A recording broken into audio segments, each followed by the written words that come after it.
going on, everybody? It's your boy Real back with another review, man. Oh my goodness. It is Teller Tuesday by way of Saturday. Yes, I know. Did y'all miss me?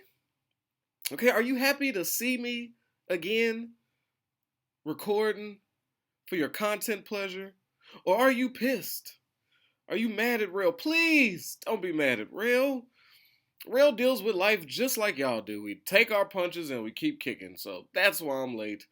I saw a nasty name in the Discord. Think he called me Lord of Broken Promises. Because I did promise to get this shit going.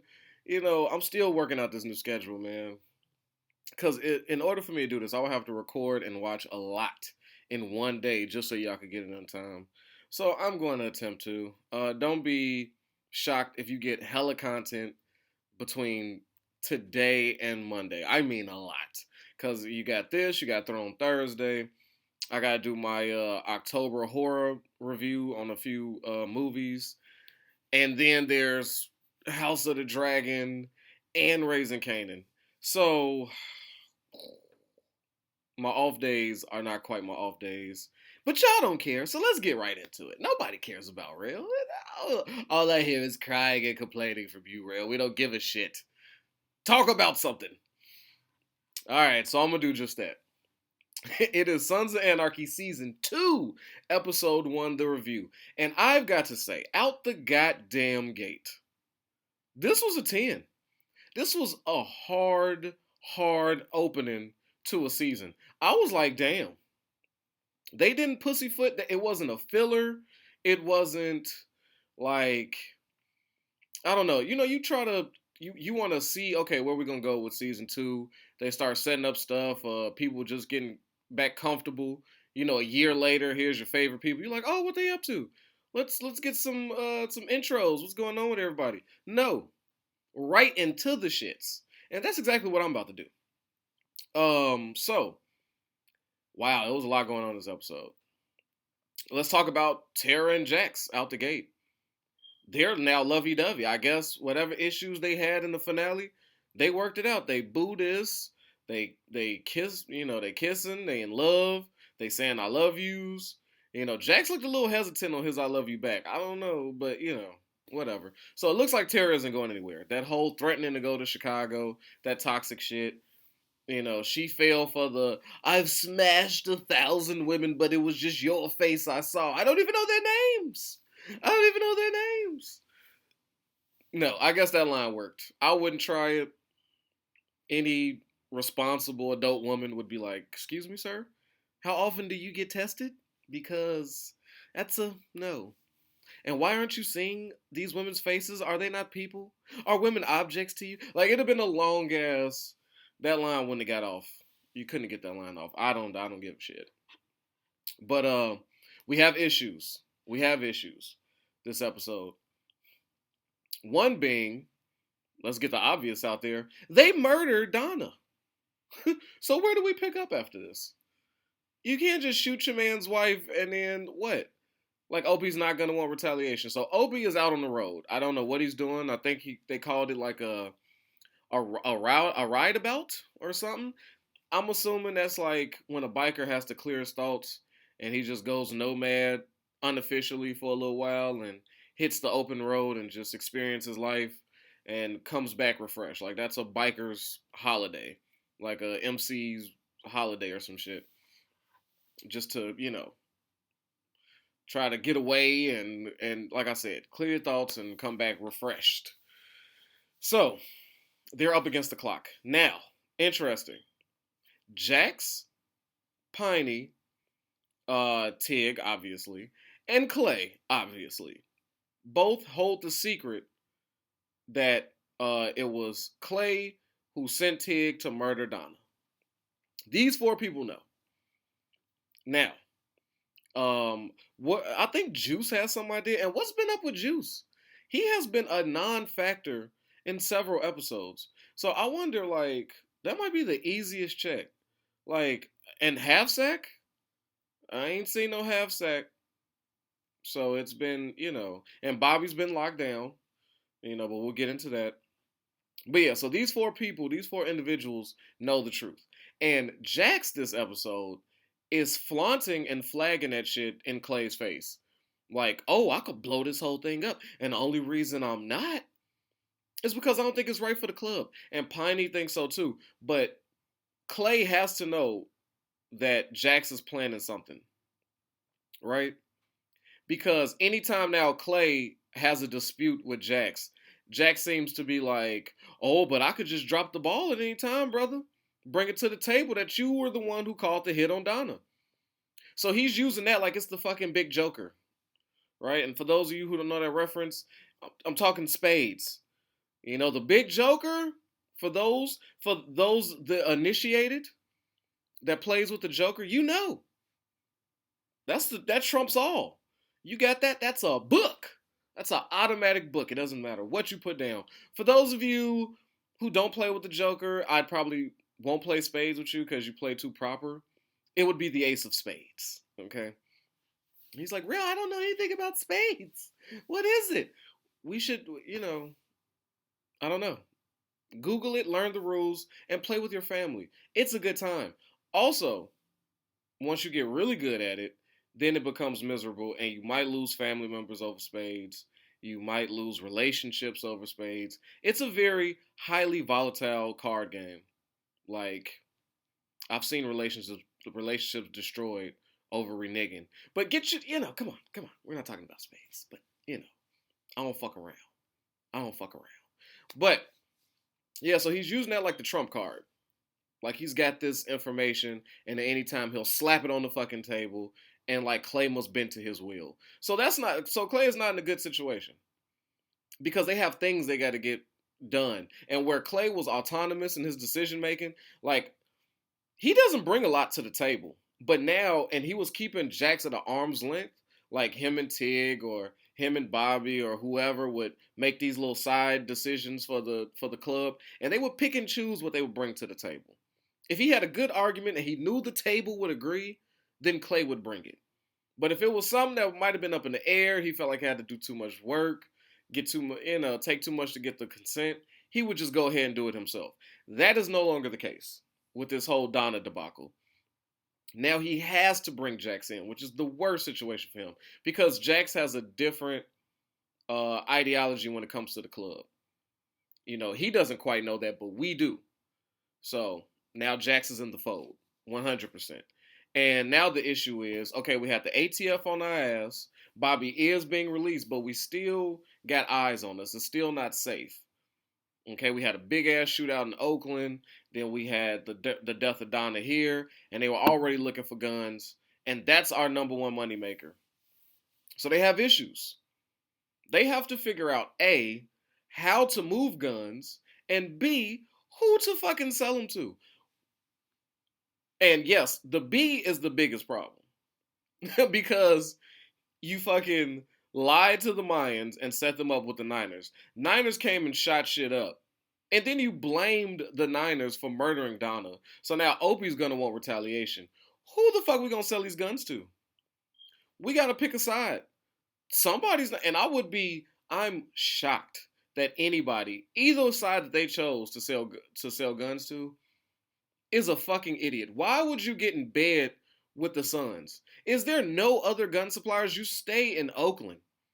Like, LA, you can get it. You're an ocean, you by the ocean. Like, there's a lot of import export. You're close to Mexico. Like, it's so many things. Why are the Suns the primary, I don't know, maybe the best prices, but is the price worth being a pawn to the Suns? Like, so I don't know. But they haven't made that decision. And if they want to choose the Niners, which is the better of the situation, because Leroy doesn't have any smoke with the Suns. He said, hey, if I wanted to murder y'all, none of y'all got shot. So if we wanted to kill y'all, it would have happened. Which he makes a compelling argument, because no Suns lost their life in that ambush. Lots of Mayans, lots of Niners, but that's their beef. But no Suns, right? So they would rather work with Leroy like they've been doing. That was their first relationship, and Mayans were their first ops, and then friends, and then ops again. So Clay has made a fucking mess of the whole situation. Now they're leaning toward the Niners, but there's that little thing of Opie wanting his get back. Opie wants his lick back. They killed my wife, goddammit. So now Clay and Jackson them is trying to figure out, okay, how do we spin this narrative? Because if we sell guns to the Niners, Opie's gonna lose his shit. How does it look if we sell guns to the people who used the gun to shoot his wife? The math will not math for Opie. What do we do? So now I got it. What we'll tell him is it really wasn't the Niners. It was the Mayans describing a Niner style of murder to take out Donna. I mean, well, to take you out, but murdered Donna. So, and now they're on a search for some poor Mayan who has a terrible rap sheet. Like they're the fucking. Jax tells Clay, "Hey, if you're gonna choose a Mayan, let's choose somebody who deserves it." What the fuck does that mean? You're all outlaws. You've all committed horrible atrocities against people, some innocent victims caught in your bullshit, i.e. Donna. And now you're the fucking you're the morality police. You're gonna go through somebody's rap sheet and go, this is the Mayan that needs to die. And who they choose? Somebody aggravated battery, shit, like regular club shit. They just chose. They just reached in from the database and picked a name. So now when Opie gets back, they have to sell him on that story, which Opie doesn't, to me, seem sold. It's a dumbass story, but Opie loves the club. He'll roll with whatever, which makes that scene so, chasing down the Mayan, getting popped at, and they can't shoot him because because Opie wants his revenge. This is Opie's kill. And it's so awkward watching them when they finally track down dude. Did they not think that Opie would want to know answers? So as Opie questioning him, dude sound quite believable to me. I don't know what the fuck you're talking about. Who's your wife, Donna? We ain't got no beef with the Suns. Why are you doing this? Like that sounded legit. And Opie's like, I don't know. I don't know.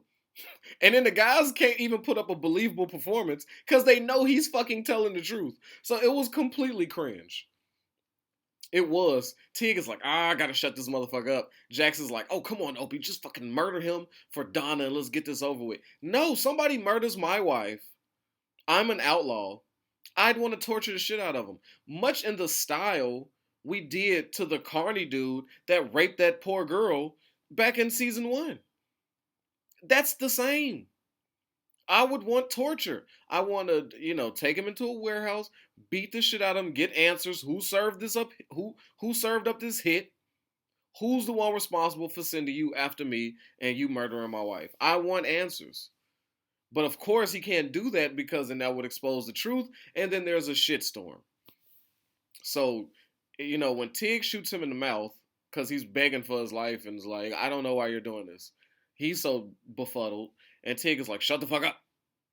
Shoots him in the mouth and comes up with a story of he reached for my gun. He tried to do the. So Opie's not believing any of this shit. But Opie gets his kill because they have to hurry up, I guess, because a shot was fired. So the plan is looking good until Opie carves a giant A in his chest. So he can. Opie's declaring war. He don't know what the fuck y'all got going on. Just killing his wife's killer without getting answers is not satisfaction enough. So in that, he carves a giant A and says, I won't smoke with all Mayans. And I respect Opie for that. Opie, this episode, is a man determined. He doesn't give a shit. And I also like, I appreciate Jax's cover up. He's like, no, I'll take care of his body myself. Then he shoots the A out of dude's chest. Because, they don't want beef with the Mayans. But it's not like they're going to avoid this, though. So Jack's trying to cover it as though it's not a son's hit. He just randomly got murdered doing random shit. I think it looks like he got away. I mean, the way he blew that man's chest apart to cover that A, I was like, yeesh. And FX lets you get away with a lot. Salute to FX. This is not HBO. This is not Showtime. This is not a premium channel where you could just show shit like this. So FX was breaking barriers many years ago. They were like, yeah, we're gonna bring this to mainstream TV. So salute to that whole network for allowing them to get this shit off. Like curse words, um, blood, gore, dismemberment. Like they really gave a lot of lack to that leash. If y'all have noticed that. Um, but yeah, I want to get into Opie a little bit. You feel, he's a father to them kids, but he's full outlaw at this point. He has no. Donna was the one that was keeping him kind of family oriented, and I think his fear this episode is being around his kids and having to face these emotions. He went on the road to hide. He doesn't want to be around them. They look like Donna. They remind him of Donna. They are going to ask questions about mom. And Opie's reaction to this is typically the selfishness of us men if we actually like dig into it. Because, that's why women, I'm not trying to be Mr. Panderman, but women show a lot of strength. And it's just like in my, this is from my experience too. Because they may have a better grip on their emotions. Maybe not a grip, but they're more in tune to their emotions than we are allowed to be. Because as a man, we strong. We supposed to, you murder one of ours, we murder one of yours. We taught not to drop no tears. You know what I'm saying? Man up. So we got to live this type of life. So being a single father to two kids and your wife is murdered and you're an outlaw, it doesn't open up room for emotions and be tender and soft to your kids. So then you have a fear as a man to like, you're not going to do a good job with these kids by yourself and you're a criminal. So it's like, I want to stay away from my kids, which is selfish, but it's a reason. It makes sense. It's like, you know what, I'm just going to leave them with my mom, but it's fucked up. So now Opie has to discover how is he going to be a father and an outlaw. How is he going to tend to the emotions of his kids, which means he's got to tap into emotions he don't want to reach and fucking do well by the club and go to war. And there's also probably a thing of I don't want to get too attached to my kids because there's a chance I could die trying to kill Mayans and they will lose both parents. So Opie is, I feel for him because it's like it's no right answer. What is he to do? Like, and to ask a man to juggle that, like that's a lot. That's a lot on his plate. But like Piney told him, come get your goddamn kids. Go be with them. That's some real father shit. Cause I've been playing fake daddy, and you need to nut up. And in the way Opie just says, "Yeah, I love you too, pops." Like you see, that's their relationship. But that's also a strength of a father too. Like I like that quote. I like that little Piney interaction with him. It's like, bro, I've done it. Did you forget? Like, you had a choice to go with your mom and you stayed with me. I was an outlaw. I was there for you. Now you be there for your kids. The fuck? And I'm like, yeah, Opie, the fuck? But I'm trying to, different circumstances though, Piney. Your wife, now your ex, is very much alive.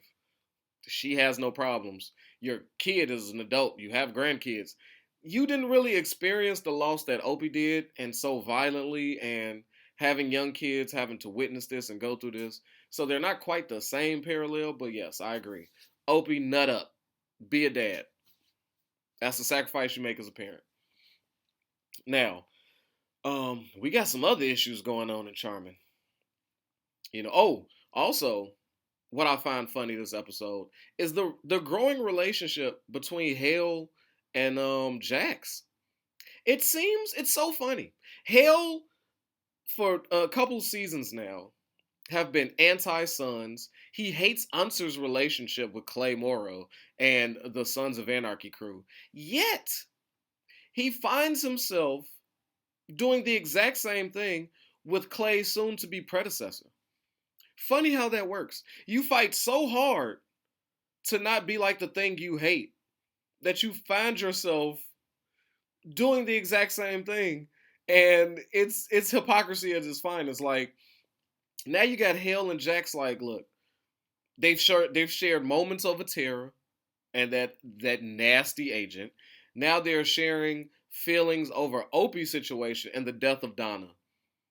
Now he's seeing, now Hale, this episode is seeing exactly how quick it is to become an unser, right?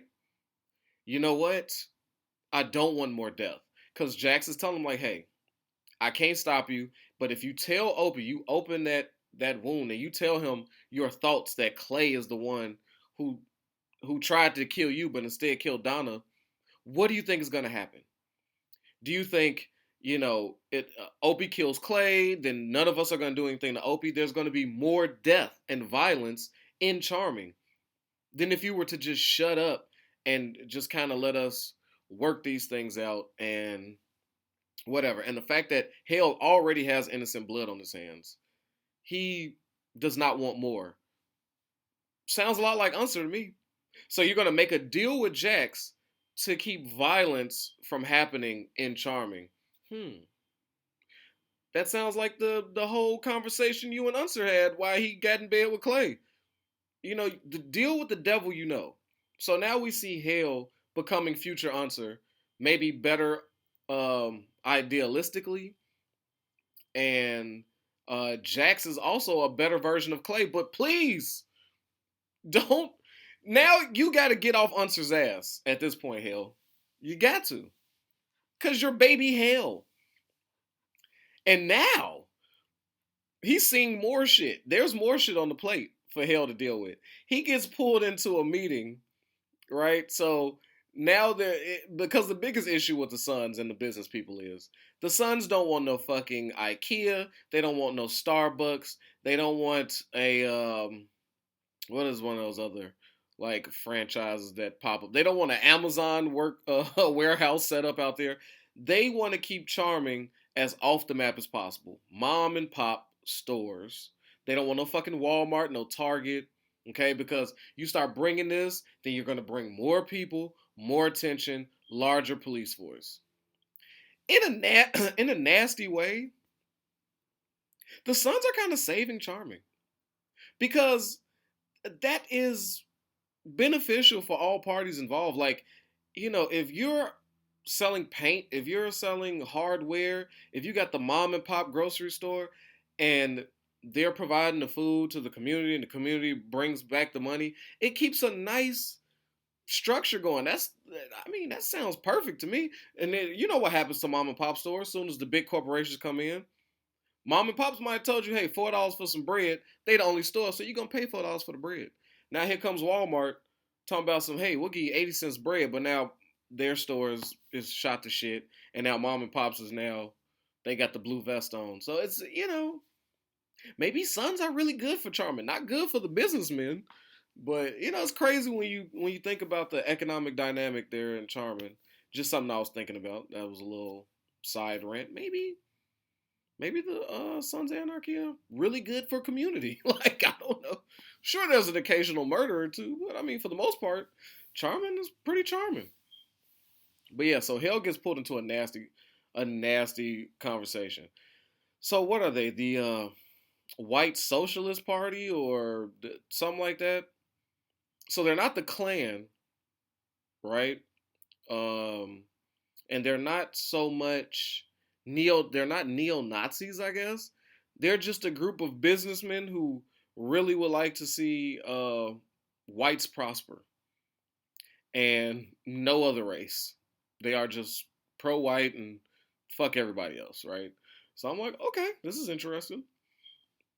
And now Hale gets brought in because he's the future of this. And this guy is offering help to get rid of the Sons. So now it's a holy shit moment. Oh, this is going to be a problem. Because they want the Starbucks and they want white employees and they need the Sons to get the fuck out of here because they're selling guns to black and browns out there in LA. So they don't like no whites doing business with no people of color. It's pretty clear cut. There's no mystery agenda about these gentlemen at all. So now they're offering services, meaning we'll fucking murder the Sons and run them out of town if you like. So that way we could get this business going. Almost like an ass tail. And Hale being an upstanding gentleman and saying, I know you guys are like the supremacists, and no, not no. Sorry. I'm going to just leave this conversation now. I don't want anything to do with it. So salute to Hale. But that is not going to stop what's the inevitable. And salute to Henry Rollin this episode too. Because anybody that truly knows Henry Rollin, he is one of the most worldly, people loving of all cultures and backgrounds, and you know, well traveled. So it's just so funny to see him play this like racist white dude so well too. Like when you just gotta know a little bit about Henry to be amazed at his acting performance, because on camera it's like, yeah, that's nightmare fuel for me. Like that Henry, me seeing Henry as I'm driving at night, and then I'm stopping at a gas station. I wouldn't want to see a Henry and his boys while my black ass is out there pumping on number 8. I don't think, in some town that's not mine. I don't know. No, no. I think no, wouldn't want to see him in a dark white alley. No, no, thank you. No, that motherfucker looks terrifying.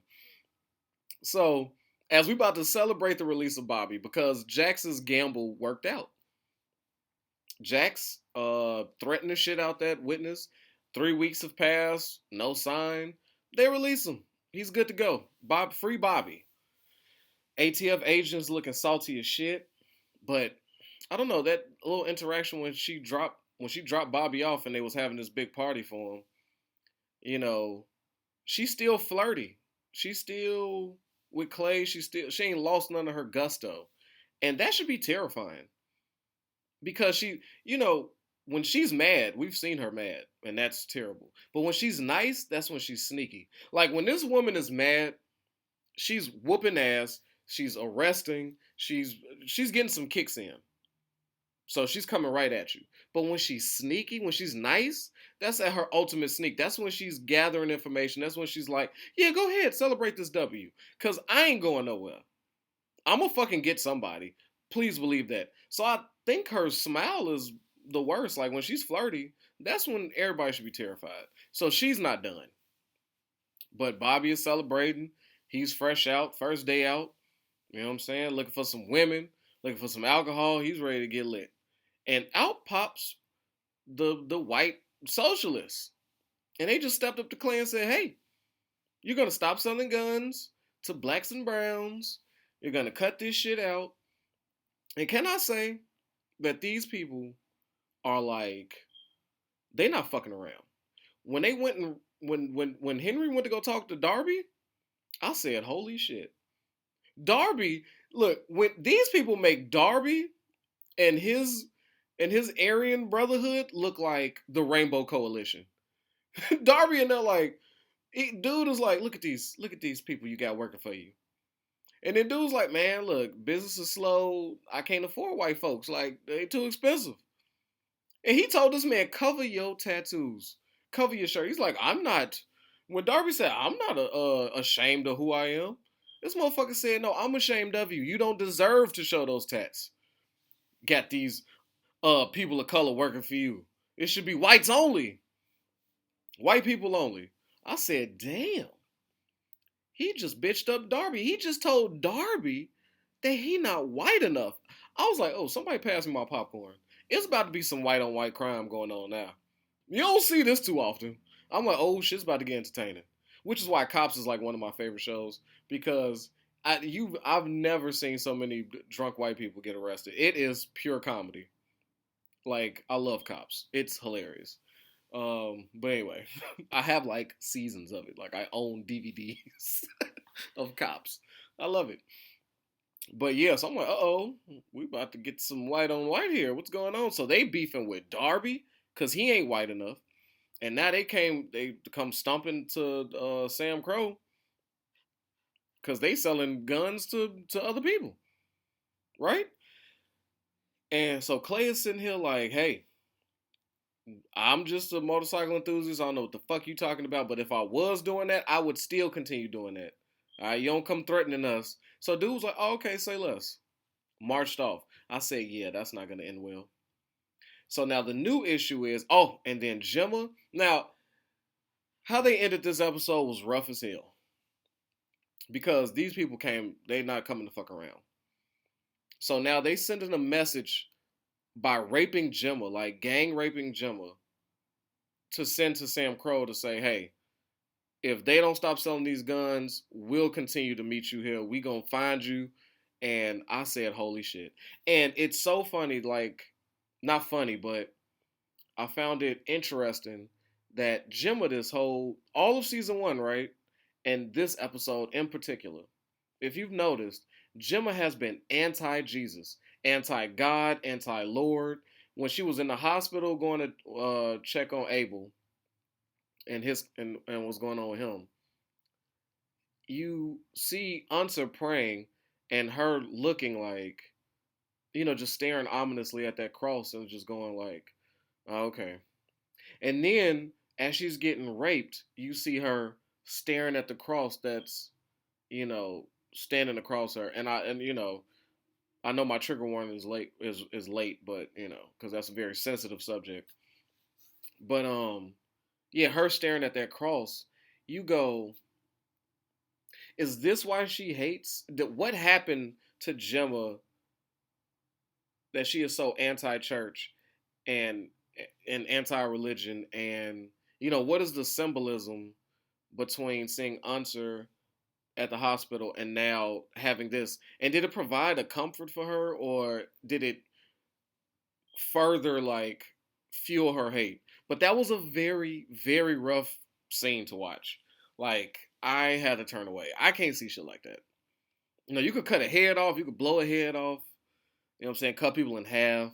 I'm here. I could eat a, what I'm saying, full course meal while watching just the most devastating, you know, just murders on TV, like the blank brains blown out. I'm good. I'm good. But those scenes, I just can't. I can't do it. I gotta go. Oh my god! I just turn to the side and just wait till the scene switches and just go. Oh, this is tough. But and also before all the bullshit, Gemma's and Tara relationship seems to be one of Gemma just kind of gave up, so she loses to Tara, but tells Tara, hey, if you really want to be down, you got to love everything about him, including the club, and you need to know everything. So so this is the issue for season two, because Clay and them is not about to be the same. And Jax, you raped Jax's mom, like, oh my god, and like they about to bring the violence to Charming. Like, this is not finna. Hey, we saw that Gemma noticed that tattoo, so that was a good thing. If of all the horrible shit, that was the one good thing. She got a tattoo that she could recognize and be like, "This is the motherfucker." So it's this season is shaping up to be a goodie for real. Was there anything else important? Oh yeah, just Jackson Terror, like regular how they ended it. You know, she asked him like what happened. She wants to know everything, and I guess when he tells her like he murdered somebody for Opie, and you know she was sitting there devastated, like holy shit, I'm really in this life. And then she decided, okay, I think by her laying next to him, she's all in. He asked for the truth. He gave it to her, and that's it. So Tara's all in. Opie's all the way the fuck in, and if and when Gemma decides to share this with him, it's about to go down. I can't wait to see what support you know the Suns are gonna have to get these motherfuckers out of here, because they ain't come to play. They've been in town 2 days, and they done threatened the powers that be, the white supremacists included, and they raped the president's wife. So, whoo, that was a spicy, spicy ass opening episode. It's like, damn, Kurt, were you just gonna ease us into this one? Negative, full throttle, beginning to end. Here's a shit sandwich. I hope all you guys enjoy how we work this thing out. So, yeah, man. Please share thoughts. Please like this. You know, if you have other Sons of Anarchy enthusiasts, go ahead and share this with them. But until next time, man, maybe late, maybe on time, I don't know. Protect your health, yourself, your wealth, man. Your boy Rail is out of here. Peace. Yo, I know I don't need no introduction, but y'all know who it is, man. It's your boy Hollywood Rail. And I appreciate you for sliding through and watching these videos. But you know what I need from you? Alright, if you ain't already, I need you to like this and subscribe this, man. We at 1,000 trying to get to 2, alright? Push it for your boy. Get them algorithms up. So when it come to that subscribe button,